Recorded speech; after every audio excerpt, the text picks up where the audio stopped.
독서 축구 라리가 팀 분석 시간입니다. 예, 이번에 그 분석할 팀은 어디죠? 네, 이번에 분석할 팀은 올 시즌 초까지만 해도 상당히 인상적인 폼을 보였었던 레알 베티스입니다. 예, 베티스 축구 굉장히 매력적이었죠. 굉장히 때. 매력적이죠. 예. 이 현지 언론에서의 평가는 바르셀로나보다 더 바르셀로나스러운 축구를 하는 팀이다. 예. 라는 평가가 있을 정도로. 심지어 그가 사비 에르난데스도 네. 그가 최근에 보고 있는 라리가 팀이 그가 바르셀로나 제외하면은 베티스하고 셀타비고밖에 없다라고 그렇게 얘기를 했고요. 그 두 팀이 자기들 네. 조금 지적 호기심 이런 것들 채워준다고 했고, 그리고 또 이제 베티스가 바르셀로나하고의 경기에서 굉장히 좋은 경기력을 보여줬었잖아요. 그때 이겼죠, 그리고 심지어. 예, 그 난타전 끝에 4대3로 이겼던가요? 네. 예, 뭐 그랬던 걸로 기억하는데, 그때 이제 피케, 부스케츠 이런 선수들이 다 세티엔을 극찬했었거든요. 네. 예. 세티엔, 제 기억에 부스케츠가 아마 유니폼에 그런. 예, 사인해서 선물로 줬습니다. 문구를 적었던 걸로 기억을 합니다. 제가 예. 아마 그 경기를 중계해서 지금 기억이 되게 잘 나는 예. 것 같은데.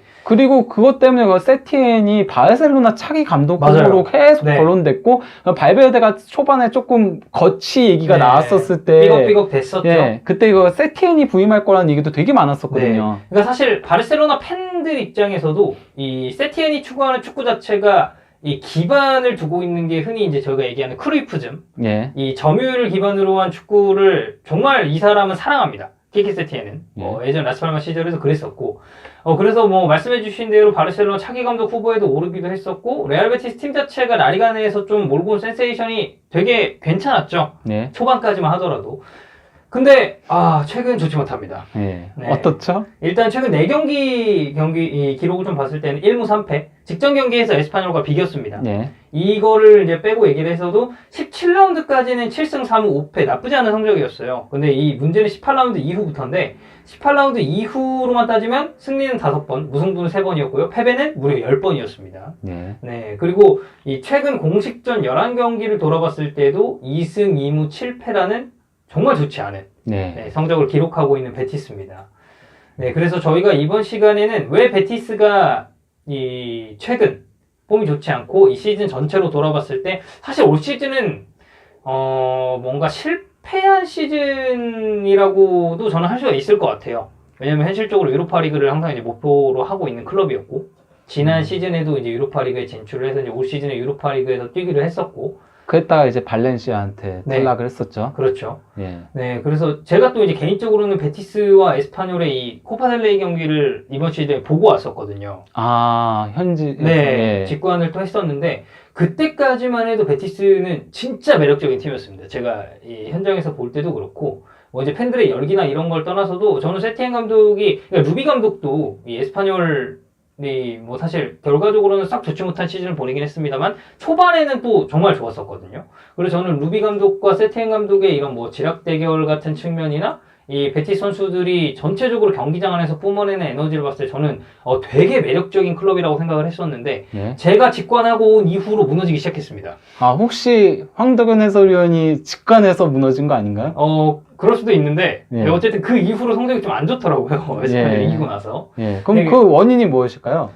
일단 원인을 좀 이제 분석을 좀 해봤는데, 일단 베티스가 주로 나오는 이 선수 구성을 저희가 먼저 한번 살펴드릴게요. 네, 기본적으로 세티엔 감독은 3백을 정말 사랑합니다. 지난 시즌까지는 이제 4백에서 약간 방황을 했습니다만, 이 겨울 이적 시장에서 마르크 바르트라를 영입을 하면서 이 세티엔 감독과의 3백이 베티스에게 어떻게 보면 좀 이식이 됐죠. 그러면서 지금 보시면 파우로페스가 이제 이 포메이션과 이 선수 구성은 이 전체 시즌을 돌아봤을 때 해당 포지션에 가장 많은 출전을 한 선수를 이제 집어넣은 겁니다. 파우로페스 골키퍼가 골문을 지키고, 마르크 바르트라, 시드네이, 아이사 망디, 그리고 그 윗선에는 윌리엄 카르발류, 그리고 왼쪽부터 피르포, 과르다도, 로셀소, 프란시스, 그리고 공격형 미드필더 자리에 세리오 카날레스, 최전방에는 로렌 모론이 이제 주로 나왔었습니다. 그러니까 원래 크루이프이즘이 가장 최적의 포메이션이라고 하는 게 기본적으로 3-2-3-2 포메이션이거든요. 그게 왜냐면 가장 많은 크루이프이즘 같은 경우는 한 삼각대형을 되게 중시 여기잖아요. 가장 많은 삼각형을 만들 수 있다라고 해가지고. 그렇죠.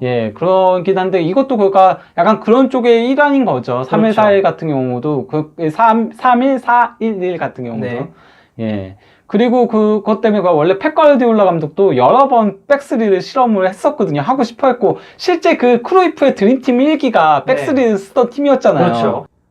이 세티엔 감독이 사실 완전히 3백만 쓰던 감독은 또 아니었습니다. 그 예전에 라스팔마스 시절에는 포백을 또 이제 굉장히 선호하기도 했었고, 레알 베티스 부임 초기에도 실제로 포백을 사용을 했습니다만, 이게 생각보다 성적이 나오지 않자 어떻게 보면 바르트라 영입 이후에 3백으로 전환하는 측면이 좀 있었거든요. 예, 그리고 그때부터 상승 무드를 타기 시작했죠. 네. 그러니까 지금 어떻게 보면은 세티엔 감독에 대한 비판이 좀 강하게 불러 닥치고 있는 이유는 그게 더 크다고 생각해요. 기대치가 높았다는 거. 네, 그렇죠. 지난 시즌 후반기 때 치고 올라와서 유로파리그까지 가가지고 이번 시즌 전반기까지 매력적인 축구를 했단 말이죠. 네. 당연히 그러면 사람들의 눈높이는 올라가 있단 말이죠. 네, 그렇죠. 예, 근데 갑자기 후반기 들어서 너무 이게 팀이 갑작스럽게 무너지기 시작하니까 기대했던 것보다 너무 성적이 안 나오는 측면이 확실히 있긴 있었습니다. 네, 그래서 지금 이제 베티스 팬들이 이 키키 세티엔 어떻게 보면 좀 퇴진 운동 비슷하게 지금 벌이고 있는데 얼마 전에는 이 레알 베티스의 홈구장이죠. 베니토 비아마린. 이 구장 앞에서 단체로 이제 현수막을 들고 이 성명서를 발표를 하면서 세티엔 감독의 어떻게 보면 사임을 또 요구하기도 했습니다. 네, 그러니까 지금 저희가 보여드리고 있는 사진이 이 레알 베티스 사실 전체 팬들은 아닙니다. 어디까지나 이제 저런 그렇죠. 원래 저런 행동은 울트라스죠. 그렇죠. 과격 울트라스들이 합니다. 네, 그래서 이제 저기 써 있는 문구를 잠깐 읽어드리면 세티엔 뚜 이뚜 에고 fuera del 비아마린이라고 써 있는데, 그러니까 비아마린을 떠나는. 그렇죠. 예, 세티엔 당신. 그리고 당신이 가지고 있는 그 자만심, 이거 가지고 베니토 비아마린에서 나가라. 이 얘기죠. 네, 그래서 어쨌든, 그러니까 결국 저게. 그러니까 저 에고가 붙은 것도 그건 거잖아. 결국 네 철학만 고수하다가 그렇죠. 팀이 망했다 이런 얘기인 거죠. 그렇죠. 그러니까 세티엔 감독이 또 이런 철학적인 측면에서는 굉장히 이걸 좀 고지식하다고 얘기하기는 좀 그렇겠지만, 일관성이 있습니다. 그냥 첼시의 사리 감독과 비슷한 문제를 안고 있다라고 할 수 있는 거잖아요. 이게 그가 잘 되면은 되게 철학이 있는 감독. 그렇죠. 좀 이렇게 그가 극찬을 받게 되는 거가 바르셀로나 선수들이 그랬던 것처럼 극찬을 받게 되지만 이게 실패하게 되면은 외골수, 뭐 고집쟁이. 그렇죠. 지금 정확하게 설명을 해주신 것 같은데 딱 진짜 그런 그림입니다.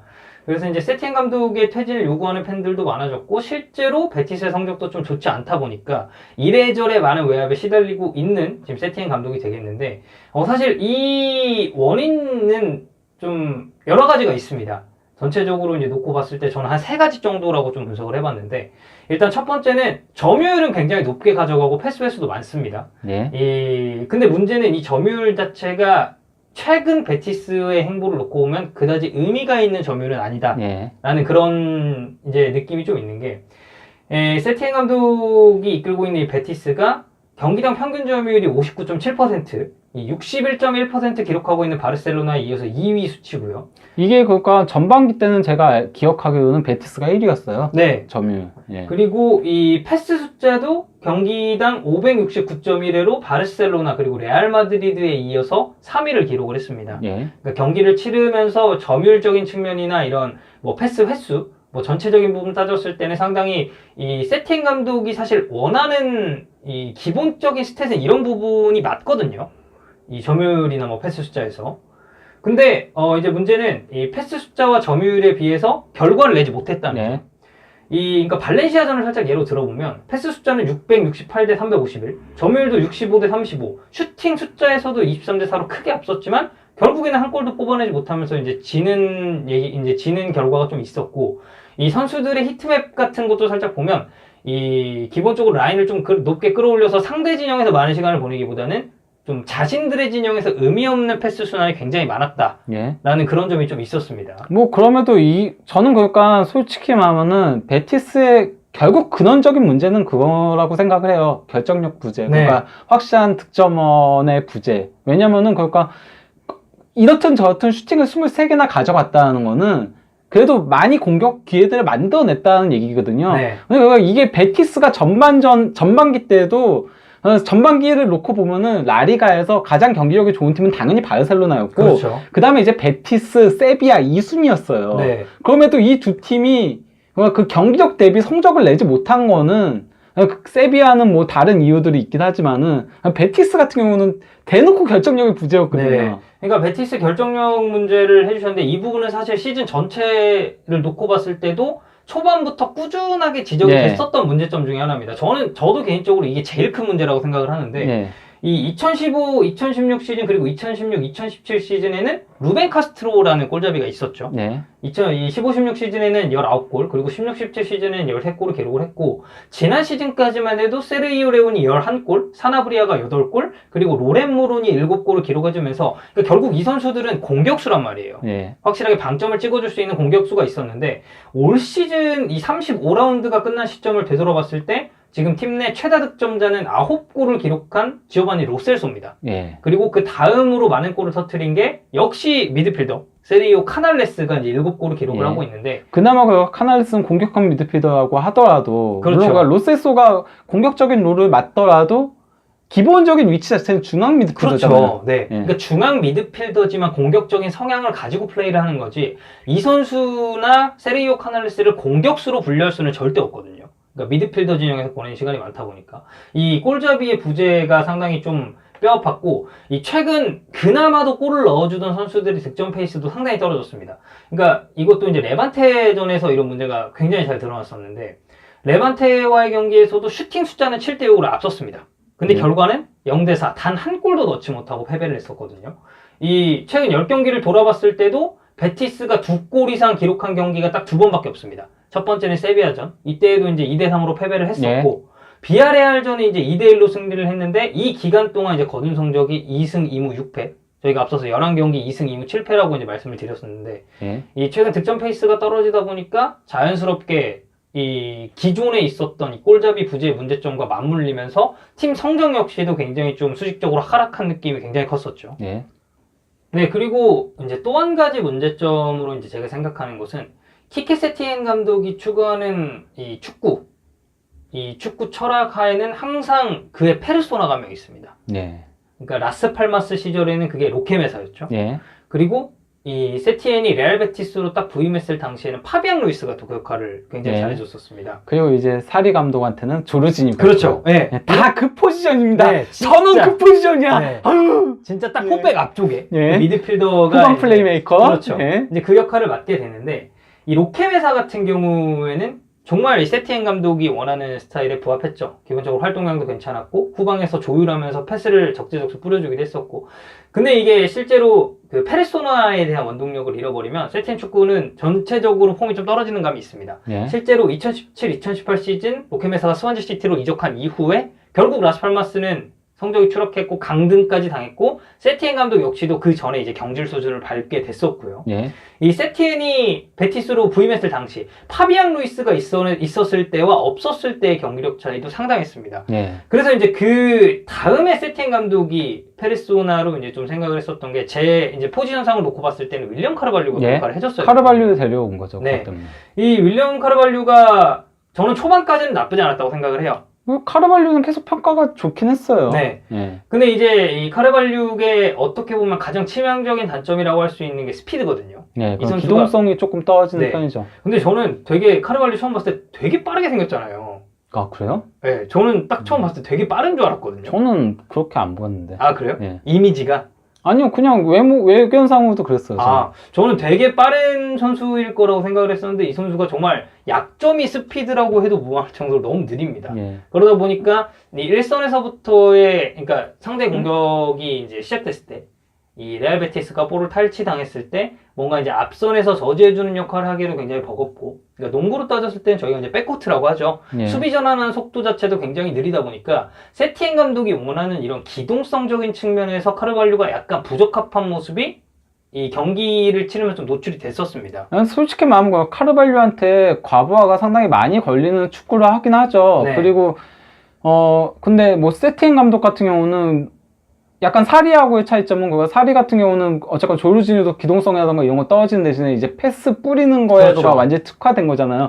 카르발류도 약간 조르지니하고 비슷한 과거든요. 비슷한 과인데 근데 좀 뭐랄까 로케메사나 파비앙 루이스 같은 경우는 카르발류나 아니면은 이제 그 조르지뉴처럼 그 정도까지는 아니에요. 그거가 후방에서 뿌리는 거 그 정도까지는 아닌데 대신 조금 더 잘게 썰어갈 수 있고 압박을 벗겨나갈 수 있는 선수들이거든요. 대신 그가 피지컬적인 부분에서 특히 로케메사는 그게 최대 약점이었죠.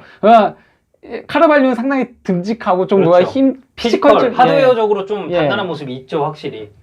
네. 그래서 뭐 이제 말씀해주신 대로 카르발리오에 대한 과부하. 그러니까 이런 기동성적인 측면은 사실 뭐 로셀소에게 좀 기대를 해볼 수도 있겠지만, 로셀소는 이 세티엔의 페르소나 롤을 수행하기에는 너무 이제 위치 자체가 공격적으로 배치가 됐고, 이 보통 이 세티엔의 페르소나는 항상 수비형 미드필더 자리인 거, 후방 플레이메이커. 이 역할을 해줘야 되는데 사실 로셀소를 그 자리에 쓰는 건 낭비죠. 그리고 별로 잘 맞지도 않고. 예전에 파리 생제르맹에서 예, 그 크로스한테 교육받은 적 있었죠. 네. 예, 축구 교실 수업 받은 적 있었죠. 네. 네. 그래서 이 전체적으로 저희가 이제 한번 분석을 해봤던 건 일단 가장 첫 번째로 드러나는 문제는 의미 없는 점유율. 그리고 두 번째는 이 시즌 내내 지적되어 왔었던 골잡이의 부재. 그리고 세 번째는 굉장히 좀 애매모호해진 키케 세티엔의 페르소나. 그러니까 카르발류가 이 역할을 좀 더 잘 수행을 해줬어야 됐는데 과부하가 걸린 감이 분명히 있었고, 과연 이 키케 세티엔 본인의 그런데 좀 부합하는 이런 페르소나를 찾게 되면 물론 이제 레알 베티스의 성적이 좀 더 올라갈 수 있겠지만, 그러니까 이런 문제점들이 또 있었고, 제가 또 한 가지 추가하고 싶은 건 이 세티엔이 공격수 이 득점력 부재를 위해서 야심차게 영입한 게 또 헤셀 로드리게스입니다. 네. 근데 헤셀 로드리게스가 지금 폭망이죠. 그렇죠. 11경기에서 단 한 골. 제가 생각했을 때 최근 경기 중에 가장 최악으로 꼽을 수 있는 건 세비야전입니다. 저는 세비야라는 경기를 보면서 헤셀은 안 되겠다라는 생각이 그냥 바로 딱 들었거든요. 너무 본인에게 찾아온 기회를 놓치는 것도 많았고, 이 전체적으로 슈팅을 뭐라고 할까요? 그러니까 확실히 좀 마무리를 지어줬어야 되는 부분에서 마무리를 짓지 못한 점도 좀 있었고, 이 세비야전에서는 심지어 이제 팀 슈팅의 3분의 1, 4개의 슈팅을 기록하고도 단 한 골도 넣지 못했습니다. 그러면서 뭐 헤셀을 야심차게 데려왔습니다만 결국 레알 베티스의 이 최전방에 대한 고민은 뭐 해결되지가 않았고요. 네, 헤셀의 득점력이 이제 또 부진함에 따라서 레알 베티스의 최전방은 결국 이 고민을 해결하지 못했고, 그러다 보니까 레알 베티스가 좀 지금 같은 위기 상황에 직면한 게 아닌가 싶습니다. 그리고 저는 조금 더 추가하고 싶은 게 있다면요. 그러니까 일단 백스리 포메이션으로 전환을 하면서 키케 세티엔의 축구가 조금 더 빛을 발했던 부분도 있지만은 이제 거기서 흔들리기 시작했던 것도 상당히 컸다라고 생각하거든요. 그러니까 뭐 바르트라도 실수들이 늘어나기 시작했고, 왜냐면 이게 백스리가 그러니까 일반적으로 베티스의 백스리는 좌우 측면에 측면 수비수가 아닌 측면 미드필더를 세우잖아요. 네. 매우 공격적인 백스리입니다. 그러다 보니까 그 센터백 3명 중에 이 중앙에 있는 선수 바르트라가 그러니까 빌드업적인 역할들을 상당히 많이 하고, 이 좌우에 있는 센터백들은 측면 수비수 역할까지 해야 돼요. 네. 여기서의 과부하가 걸리고, 또 그리고 바르트라 혼자서 중앙에 홀로 남을 때도 상당히 많거든요. 거기서의 이제 실수들도 상당히 많은 부분들도 있고요. 저는 그리고 솔직히 말하면 제가 베티스 경기 보면서 가장 항상 매력적인 선수는 피르포였거든요. 주니어르 피르포. 예, 근데 그 피르포도 부상으로 장기간 빠지고 막 이러면서 그때부터 이제 베티스의 조금 하향세도 시작이 됐고, 딱 17라운드 때 부상을 당했거든요. 네. 피르포가 17라운드 때 장기 부상을 당했고, 그러면서 베티스의 하락세도 시작이 됐고, 이 선수가 이제 장기 부상에서 돌아왔지만은 예전의 경기력은 보여주지 못하고, 그리고 그걸 대체할 수 있는 선수는 없고, 네. 예, 그런 부분들도 상당히 크게 작용했다고 생각합니다. 왜냐면 사실상 베티스의 측면 공격, 그러니까 뭐 중앙에는 뭐 선수들 많잖아요. 그렇죠. 그러니까 로세소, 뭐 카르발리오, 로테이션이 충분히 가능하죠. 중앙 예, 같은 그리고 경우는. 그 선수들이 좋잖아요. 네. 바르라도 완전히 뭐 플레이메이커적인 모습들도 보여주고 있고, 네. 다 좋은데 대체가 안 되는 게 이제 측면 쪽이란 말이죠. 네. 예, 그런 부분들도 있었다고 봅니다. 네. 말씀해주신 대로 주니오르 피르포의 부상 역시도 레알 베티스의 이 부진한 경기력에 적지 않은 영향을 끼쳤다. 네. 이렇게 한번 정리를 해볼 수가 있겠습니다. 이번 시간에는 저희가 레알 베티스가 최근 왜 이렇게 부진한가에 대해서 얘기를 나눠봤는데요. 베티스 팀 분석은 여기서 마무리하도록 하겠습니다. 이번 영상도 역시 구독, 알림 설정, 좋아요. 네, 제가 너무 빨랐나요? 네, 구독, 이게 좋아요인가요? 그럴 겁니다. 네, 구독, 좋아요, 그리고 알림 설정은 어떻게 하셨죠? 네, 알림 설정까지 부탁드리겠습니다. 예. 감사합니다. 감사합니다.